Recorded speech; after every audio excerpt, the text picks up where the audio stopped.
Hello friends, in the next few minutes in this video we will come across the information that went missing between the knowledge that existed with the ancient people and the knowledge that we have today. Basically what has happened is that from the information that is coming out now, in our history we have missed out on an entire civilization that existed before the last ice age. The Vedas and the Puranas that we have today, these ancient texts are the information database of this previous civilization that was passed down to us by the survivors of the last ice age. Because of missing out on this entire previous civilization, the biggest cost to humanity was that we ended up missing out on the sciences of this previous civilization. The sciences of this previous civilization was much more advanced than ours and was much more ahead of us. Now, you might ask, that if they were more advanced than us, then why didn't they have the buildings that we have today? Now the scientists of this previous civilization were the rishis of this civilization, and these rishis were not sitting in elaborate laboratories conducting experiments.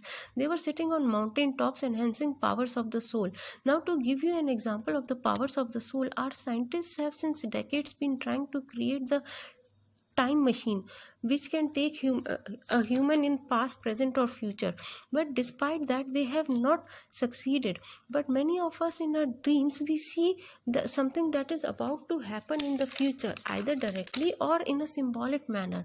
Now how come something that the scientists have not been able to achieve in decades is done by common man in a state of sleep? Now these are the powers of the soul, and these are the powers that were being tapped by these rishis.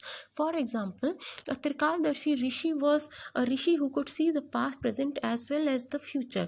Now to elaborate further on how this ancient civilization was more advanced than us, Dr. Jagdish Chandra Bose, the scientist who discovered that plants have life in them, used to say that when he was a kid, his mother used to scold him and tell him, obviously based on the scriptures, that plants have life in them and he should not hurt them. So when he grew up, Dr. Bose proved through his experiments that plants have life in them. Now please think, plants do not eat, do not sleep, do not excrete. Then how do we know that they are alive? How do you know that anything is alive?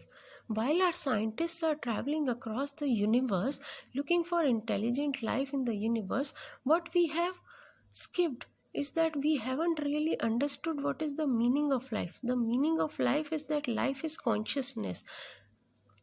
Plants don't eat, don't excrete and don't have blood in them, but they are conscious living beings. And while we are traveling in our rockets across the universe looking for intelligent life, everything from the planet we take off from to the moon or Mars that we land on are conscious living beings.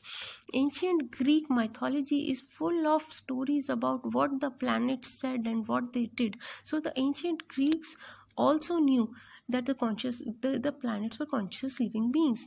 These ancient yogis could talk to the planets at the level of the soul, and therefore these yogis knew the likes and dislikes of the planet, and that is why they did not have such huge buildings as we have today in this previous ancient civilization.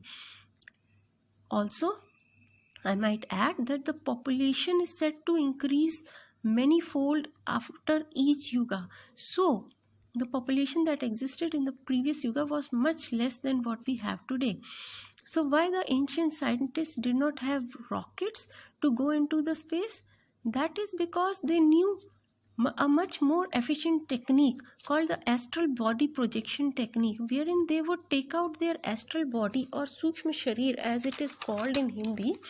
For the sake of understanding, you may call it the soul, though the astral body is a bit different, and they would go into the ends of the universe in their astral body and come back with all the information and then merge the astral body with the physical body again. Now as you can imagine, a travel of this sort required no oxygen, no food and no limitations of physical body. Now this information that was gathered about the universe's origin etc. is available to us today in our shastras. So while in our civilization we have only reached the moon, these people had traveled across the universe. In our Vedic system we worship the sun, the moon, because we acknowledge that these are the more powerful factors than us, and they give life to us. Not just the Vedic civilization, even the Red Indians, the original natives of America, used to worship nature and these natural factors. Now, what we seem to have done in our present civilization is that rather than being humble before these forces of nature, we have tried to control these forces of nature. So, sciences are the missing link between ancient and modern sciences. The consciousness sciences are this missing link.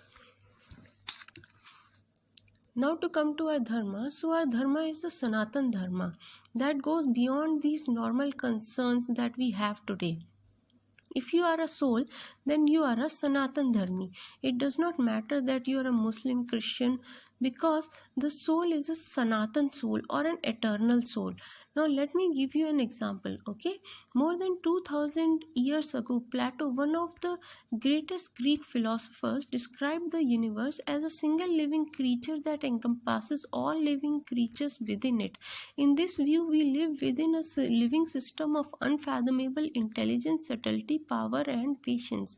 In turn, we appear to be evolving expressions of that living universe, infused with a knowing capacity or consciousness, and with an existence that is largely material in nature. So, Plato is telling us that the universe around us is a conscious living being. So, the plants are a conscious living being, the planets are conscious living beings, and the entire universe, in fact, we'll just let you know in a few minutes, the entire multiverse around us is a single conscious living being. Now, 2000 years ago, Plato is telling us that the entire universe is a conscious living being. And since 5000 years in India, we have been worshipping a boy who was blue in color and who was brought up in the town of Vrindavan in India, and who, when he was a kid, he opened his mouth, and in his mouth his mother could see the entire universe, and in fact the entire multiverse within his mouth. His mother Yashoda ji could see millions of Yashodajis within his mouth. So that is a reference to the multiverse in the ancient texts. Lord Krishna himself is the multiverse, and that God of the multiverse, he came down on earth and he himself gave us the Srimad Bhagavad Gita.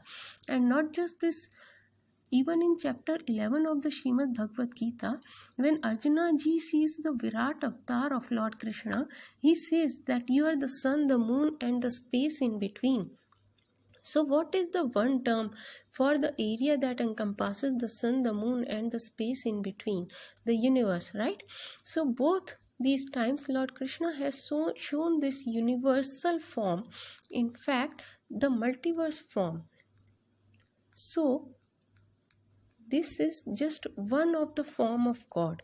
This is a very basic beginner level understanding of God. God is much more and much beyond this material world, as God is in the spiritual world as well. For that, you have to read the good ancient scriptures from a bona fide guru. Please be very careful while taking a guru and have purity in your heart. And please be very careful. There are a lot of fake as well as honest people out there. Please only take a guru who speaks and writes Sanskrit, because only such a guru can tell you the true meaning of what is written in the Shastras. All religions are different paths leading up to God. All are leading up to Krishna. Because of Lord Krishna is Lord Krishna himself is all encompassing, because all of us are living within this universe, right? None of us can say that we are not living within this universe. Want to share one more thing with you, my personal experience. See, I have inculcated a little bit of Vedic lifestyle into my life. So what I observed during this lockdown is that due to my Vedic lifestyle, I was bathing God, offering bhoga, temple, etc., because of which I was having to wash my hands again and again. I was, after offering bhoga, was eating the tulsi leaves that are offered in the bhoga, and was generally maintaining the cleanliness of the temple. Now, After the lockdown, I observed that everyone around me was also washing hands, eating tulsi ji, and generally maintaining cleanliness around them. Though in my case, it was being done out of love of God, and in their case, it was out of fear.